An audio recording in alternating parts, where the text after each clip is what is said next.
Caribena versicolor, or you may be more familiar with its common name, the Martinique or Antilles Pinktoe Tarantula. This species was known for a long time as the Avicularia versicolor, but was recently reclassified to the genus Caribena. This is a gorgeous species that starts off as a bright blue spiderling until it molts into its adult coloration of greens, purples, and reds. This is a New World arboreal tarantula that is endemic to the areas of the Caribbean, Martinique, and the Lesser Antilles. This is a medium-growth tarantula, with females living around 12 years and reaching a size of 5 to 6 inches, while males live around 2 to 3 years and are an inch or two smaller. This is a fairly docile species that is known to have mild venom, but can be fast and have a tendency to jump. For many years, this species was considered to be difficult to keep and was known to fall victim to what was called sudden avic death syndrome, which was a general term used to explain a higher rate of this species randomly dying in captivity. At that time, it was believed that humidity was key to the husbandry of this species based on the environmental conditions of the area this tea comes from.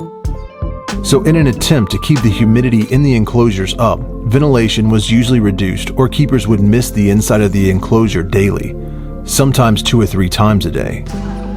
What was not fully taken into consideration at the time was that these teas lived in the trees, and even though the environment was traditionally a humid one, these teas made their homes in the trees where the coastal winds were prevalent and provided excellent air circulation.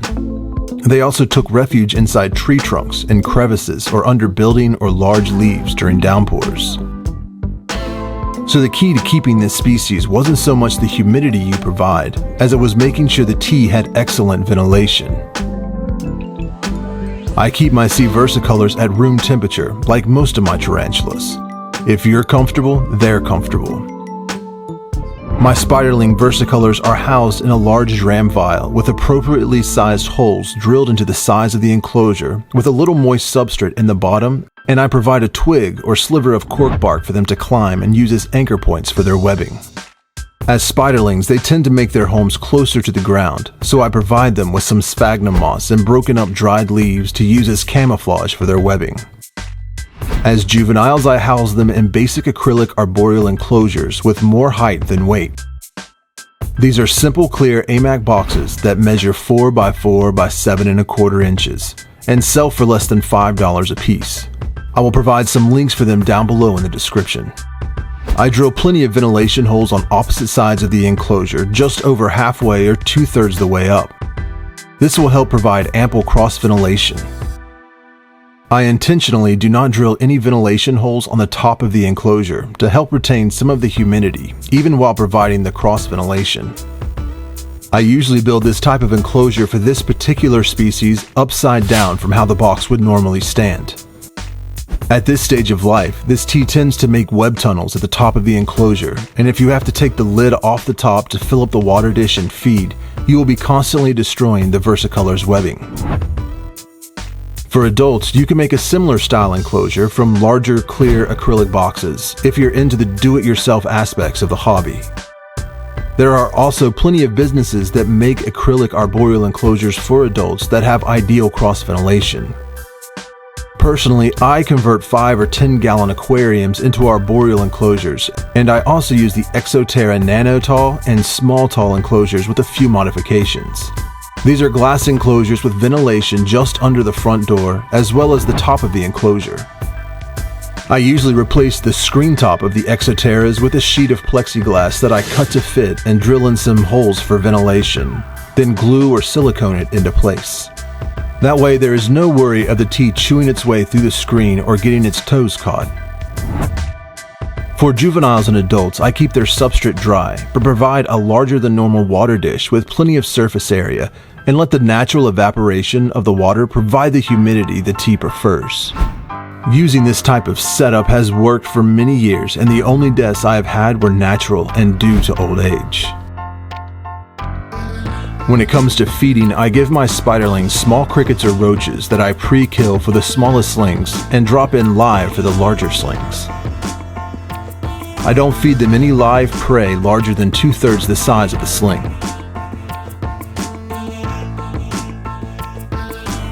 These spiderlings will scavenge, so there is no harm in playing it safe and dropping pre-killed prey on their webbing or near the entrance of their burrow.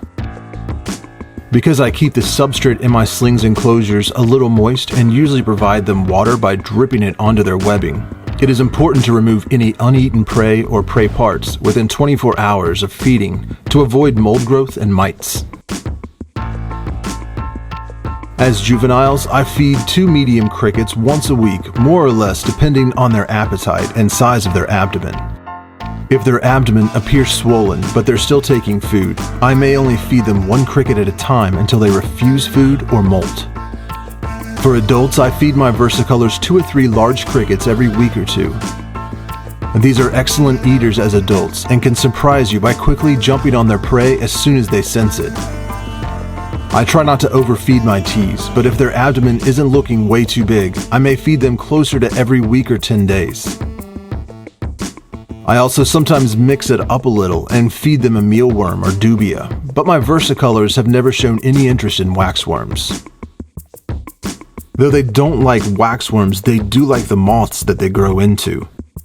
So occasionally I will let a few waxworms grow to maturity as a special treat every now and then.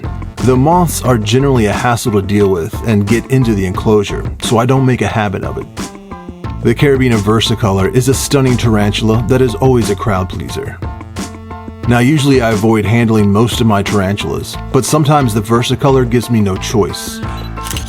As juveniles and adults, this tea has occasionally jumped onto my hand while I was feeding or watering, and usually will go on a stroll anytime I am rehousing it. If this ever happens to you, don't panic. It is common for them to jump, and they probably aren't going to bite you. And if they do, their venom is very mild and probably poses no health risk unless you randomly happen to have a rare allergy to it. These teas have type 2 urticating hairs, which means they don't kick a cloud of them at you when they feel threatened, but transfer of their hairs come from direct contact. So if it rubs its abdomen on you, or you pet it or somehow come in contact with the hairs on the abdomen, be sure to thoroughly wash your hands after handling, and be careful not to rub your eyes or touch any parts of your body that may be exceptionally sensitive to the hairs.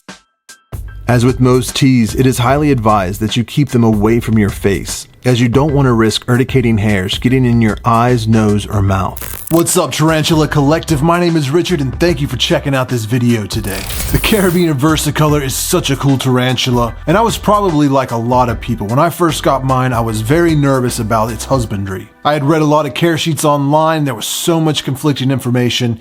Even today, I still get messages from people in our Facebook group or on Instagram with a lot of questions concerning the Caribena versicolor. There are still so many outdated care sheets and bad information out there that it makes it really confusing for new people. So part of the reason I wanted to make this video was just to kind of tell you what I'm doing. I'm by no means an expert. I don't have any degrees in arachnology or biology or anything close to that. This is just my hobby, just something I enjoy to do, and I am just sharing my experience with you. But with this method that I use, I've had a lot of success. So I'm pretty confident in it, but I'm sure there are other people out there with different methods or slightly different ways of doing things that's very successful for them. Now, if you were to send me a message or just you knew me on the street or something like that and you were to ask me, this is exactly the information I would give you. I don't miss, I give plenty of ventilation, and I keep my substrate dry. Now, I don't just use this for the Caribena versicolors. This is also how I keep pretty much all my avicularias. Now, discovering that my Caribena versicolor, it's actually right behind the camera here, really enjoys moths was kind of an accident. I had put a waxworm in the enclosure right on the webbing thinking that she would eat it, because some of the other tarantulas seem to really like the waxworms. But apparently she never ate it. It just sat in there. I don't know if it was in the web or had fallen down to the ground, but came down one day and saw there was a moth flying around in there and put 2 and 2 together. Much to my surprise, about an hour later, I see her fling herself across the cage, pounce on that moth, take it down like a champ. So the next time I had some waxworms that I was feeding my leopard geckos, one of them matured, so I just dropped that moth in there. And again, she tore across the terrarium to take it down. So it's not something I do all the time, but every now and then, especially if one just kind of happens to turn into a moth, I'll make sure to throw it in there for her. Now, this was another viewer suggested species, so if there's some species out there you would like me to cover in the future, make sure you're leaving those down below in the comments. I'm definitely reading them and I'm adding them to that list. When I did that top 10 list recently of New World tarantulas, I only gave this one an honorable mention. And after spending a lot of time going through photos and videos and dealing with the tarantula, trying to record it, doing some stuff, it really kind of reminded me how much I really love this tea. They're really so gorgeous in person, especially right after a molt. So if I had to redo that top 10 list again, I guarantee it would have made it. So whether you're dealing with the Caribena versicolor, minatrix, this type of husbandry applies to most of them. I use the same type of enclosures, same type of ventilation. I keep them all basically the same and really have had no problems. Hopefully you could tell in the large adult enclosures that I was showing you some footage of, the size of the water dish I use in those is about twice the size of the normal water dish I use for my teas. You know, I go to the reptile section of the pet store, I find one of those kind of medium, not the extremely large water dishes for snakes, but like a nice sized medium reptile water dish. It's bigger than those just basic ceramic water dishes. And with all that extra surface area, I find that it meets all the humidity needs that the versicolor or the Caribena require. You know, I upload videos every Tuesday, but occasionally throughout the week, I throw up little videos, like little 60-second clips of the snakes or the scorpion or some Instagram photo montages. In fact, just last Friday, I uploaded a video unboxing some stuff I got from Josh's Frogs. So if you always want to stay up to date on all the videos that I'm uploading, be sure you subscribe, hit that little notification bell so you'll get alerted anytime I upload new content. You know, one of the videos I'm going to be working on very soon is the tea sturmies right over here. I got them in like a kind of a bioactive enclosure. I mean, it's got the springtails, it's got some isopods, it's got the bioactive culture. I don't have any live plants in it though, so I don't know if that technically is still bioactive, but hopefully, I don't know. But I want to do a Tarantula Tuesday showcasing them very soon. And be sure to keep an eye out for the Spinneret magazine. They got a new issue coming out soon, and I think I might be in it. I did a little interview with them, and I'm kind of excited. So when that comes out, be sure you check it out, read the interview, let me know what you think. Well, if you like this video, please let me know by hitting that like button. And if you want to support this channel, go ahead and subscribe and leave a comment down below. And as always, you can join us on Facebook, Twitter, Instagram, and Patreon. Links to everything is down below in the description. You know, I always enjoy hanging out with you guys. I really appreciate all your support. It's been a lot of fun. And as always, I will see you next Tuesday.